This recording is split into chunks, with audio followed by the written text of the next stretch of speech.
আমি এখানে boneless chicken নিয়েছি, বোনলেস চিকেনটা ধুয়ে নিয়েছি। এবার ধোয়ার পরে আমাকে যে কাজটা করতে হবে, প্রথমে আমি একটা পাত্র নিয়ে নিলাম, নিয়ে এরকম পরিষ্কার একটা কাপড় বা কিচেন টাওয়েল নিয়ে নেব, নিয়ে মাংসটাকে একদম শুকনো করে নেব, একটুও যেন জল না থাকে। এরকম করে চেপে আমি কিছুক্ষণ রেখে দেব, তারপর মুছে মুছে আমি একদম শুকনো করে ফেলবো, তারপর শুরু করব এটার প্রসেসিং।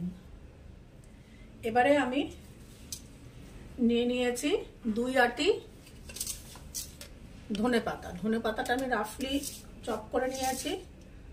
এটাকে যেহেতু পেস্ট করব সেহেতু আমি আর বেশি কুচি করে কাটিনি।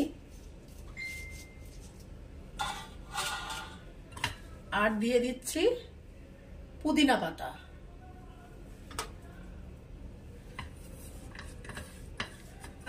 দিয়ে দিলাম পুদিনা পাতা। পুদিনা পাতা ইচ্ছা করলে আপনারা এর থেকেও বেশি দিতে পারেন, তবে আমার পুদিনা পাতাটার বেশি স্মেলটা রান্নায় ভালো লাগে না, সেই জন্য আমি কম দিলাম। আপনারা আপনাদের পছন্দ মতন দেবেন। আর এগুলো সবই আমার গাছের পুদিনা পাতা, ধনে পাতা। ধনে পাতাটা বেশি পরিমাণে তুলেছি, কষ্ট লাগছিল পুদিনা পাতা ধনে পাতাটা ছিঁড়তে। আচ্ছা, দিয়ে দিচ্ছি পরিমাণ মতো আদা। দিয়ে দিচ্ছি 2টো রসুন, ছোট সাইজের রসুন 2টো আমি ছাড়িয়ে রেখেছিলাম, 2টো রসুন। আর দিয়ে দেবো এর সাথে কাঁচা লঙ্কা। দিয়ে আমি এটাকে একসাথে পেস্ট করে নিয়ে আসবো।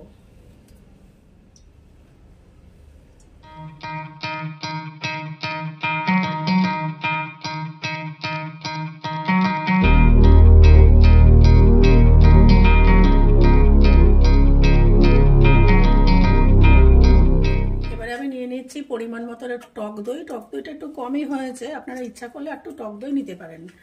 নিয়ে এরকম ভালো করে হাত দিয়ে বা আপনাদের যদি হ্যান্ড হুইস্কার থাকে একটু ফেটিয়ে নেবেন। বেশি ফেটানোর দরকার নেই, জাস্ট হাত দিয়ে এরকম একটুখানি ফেটিয়ে নিলেই হবে। ফেটিয়ে নিয়ে আমি যে মশলাটা বেটে রাখলাম এর মধ্যে দিয়ে দিচ্ছি মশলাটা।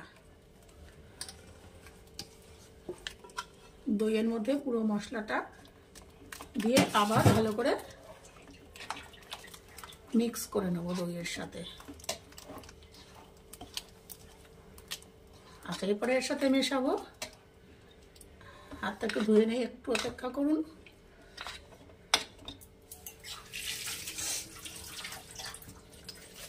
এর সঙ্গে দিয়ে দেবো 1 চামচ লবণ। আর একটু দিলাম, আপনারা আপনাদের মাংসের পরিমাণ বা মশলার পরিমাণ অনুযায়ী লবণ দেবেন। দিয়ে দেব 1/2 চামচ একটু চিনি।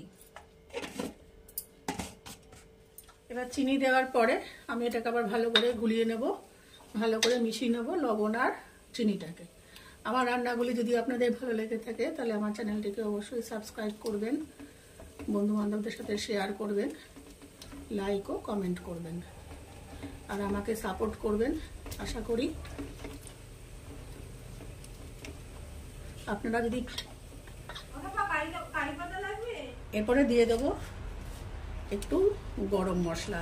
এটা আমি কেনা গরম মশলাই ব্যবহার করছি, দিয়ে দেবো গরম মশলা। দিয়ে আবার আমি এটাকে ভালো করে মিক্স করে নেব। যেটা বলছিলাম, আপনারা যদি আমার পাশে থাকেন, আমাকে সাপোর্ট করেন, আমার নতুন নতুন রান্না আমি যেগুলো বাড়িতে বানাই সেইগুলো আপনাদের সাথে শেয়ার করার আমার আগ্রহ বাড়বে। আচ্ছা, পুরোটা এবার মিক্স করে নিলাম। আপনারা এখানে যদি একটু লঙ্কার গুঁড়ো দিতে চান দিতে পারেন, কাঁচা লঙ্কা অনেক সময় ঝাল কম থাকে, লঙ্কার গুঁড়ো দিতে চান তো দিতে পারেন। এখানে যে মাংসটা আমি টাওয়েল চাপা দিয়ে রেখেছিলাম, এই যে পুরো ভিজে গেছে, মানে যা জল ছিল তা পুরো শুকিয়ে গেছে, পুরো শুকনো হয়ে গেছে, একটুও জল নেই এর গায়ে। এরপরে আমি এই শুকিয়ে রাখা যে চিকেনটা, এই চিকেনটা এর মধ্যে দিয়ে দেবো। দিয়ে এটাকে ভালো করে মিক্স করব, করে একদম ঢাকনা চাপা দিয়ে আমি রেখে দেখবো পুরো ঘড়ি ধরে 1 ঘন্টা মেখে এটাকে রেখে দেবো। 1 ঘন্টা হয়ে গেছে। 1 ঘন্টা পর এই হচ্ছে। এবার আমি এটাকে রান্না শুরু করব। আমি গ্যাসে একটা কড়াই দিয়ে দিয়েছি, দিয়ে দিলাম সাদা তেল। আপনারা এটা মাখনেও রান্না করতে পারেন। তেলটা একটু গরম হোক। এটা আরেকটা প্রসেসেও রান্না করা যায়, সেটা রান্না করতে করতে বলছি।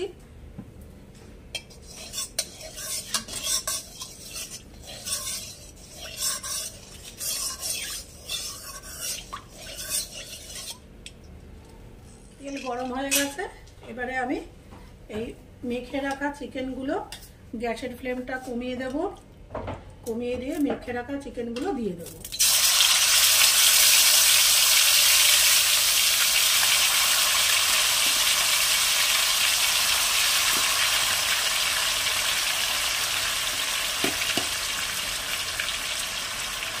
এই মাংসে কিন্তু কোনো জল পড়বে না, এই মশলাতেই রান্না হবে।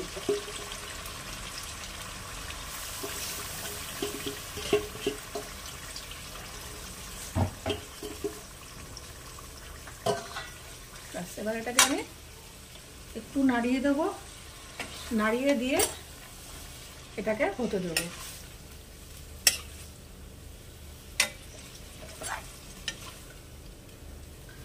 যেটা বলছিলাম, এটা আরেকভাবেও করা যায়। আমি গ্যাসের ফ্লেমটাকে কিন্তু এখন হাই করে দিয়েছি, জোরে করে দিয়েছি।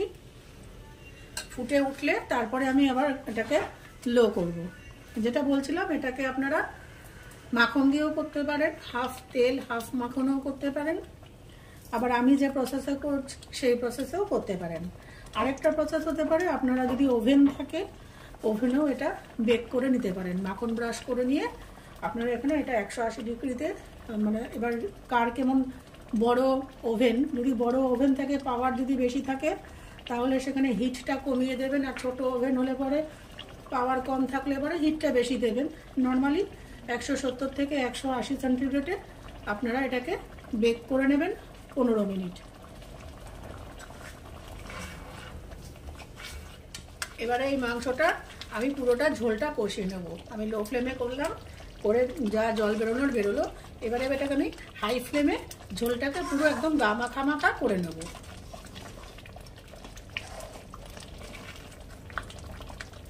আমার তৈরি, পুরো একদম কষা কষা করে নিয়েছি, আর কিছু এর মধ্যে মিক্স করব না। আমার তৈরি আলু চিলি চিকেন।